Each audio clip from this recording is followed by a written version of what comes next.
Hey guys, it's Will from Learnerator, and in this edition of AP Micro Mondays, we're going to review shifts in the supply curve, whether that's upward or downward.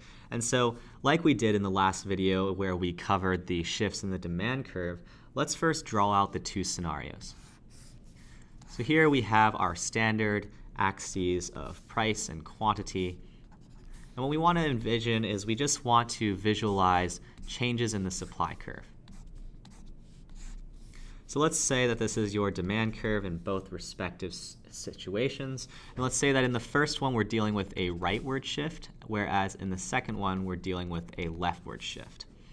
So first, like we did in dealing with the demands, let's first look at where the intersections occur. This is how you should approach any single question that is asking you about shifts in demand.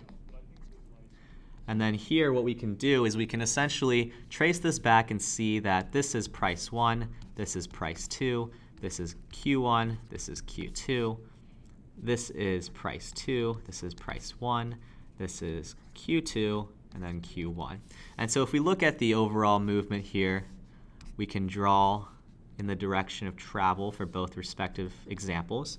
And so in the first case on the left-hand side, in which we have a rightward shift of the supply curve, what we see is that an increase in the supply will result in a decrease in price as well as an increase in quantity, whereas a decrease in supply will lead to an increase in price as well as a decrease in quantity.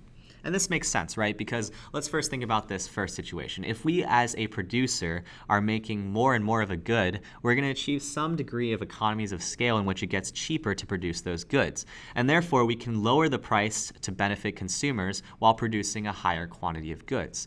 On the contrary to that, if we are experiencing a situation in which we might have a budget cut as a producer, then we might want to scale back production. And in order to scale back production, we'll have to raise our price in order to still break even and still stay afloat.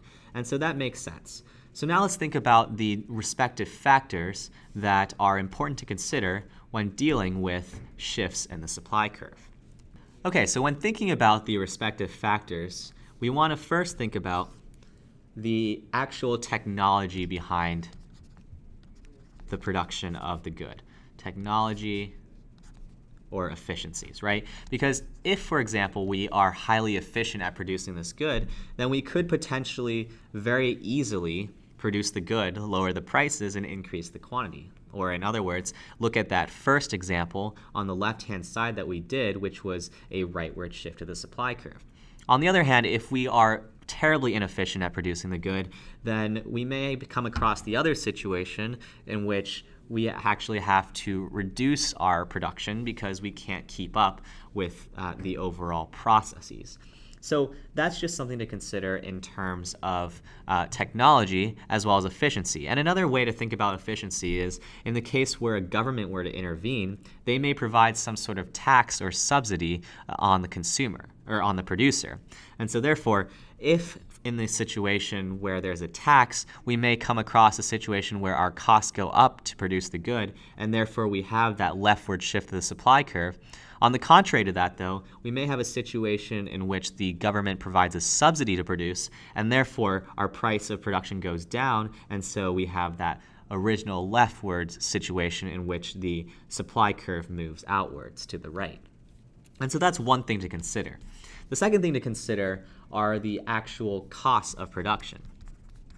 So this goes slightly hand in hand with the first point in the sense that if the cost of production of a good is incredibly high, then we're probably going to need to scale back production in order to raise our prices and just produce a lower amount. However, on the contrary to that, if the costs of productions are very low and we've achieved what's often referred to as economies of scale, then we may be able to actually lower prices and increase overall quantity produced.